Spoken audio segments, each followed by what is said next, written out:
தளபதி எவ்வளோ பிடிக்குன்னு கேட்குறீங்களா? அம்மா அப்பா நமக்கு எவ்வளோ பிடிக்கும், நம்மளுடைய குழந்தைங்க நம்ம அண்ணன் தம்பி எவ்வளோ பிடிக்கும், அதை விட ஒரு படி 2 படி அதிகமாகவே எங்களுக்கு தளபதியை பிடிக்கும்.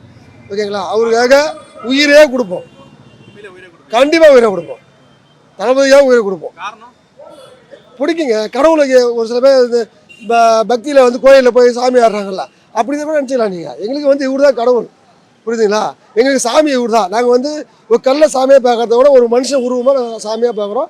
அவர் வந்தால் எங்களுக்கு மட்டும் இல்லை, இந்த தமிழ்நாட்டு மக்களுக்கே நல்லது போடுவோம்னு நாங்கள் நம்புகிறோம்.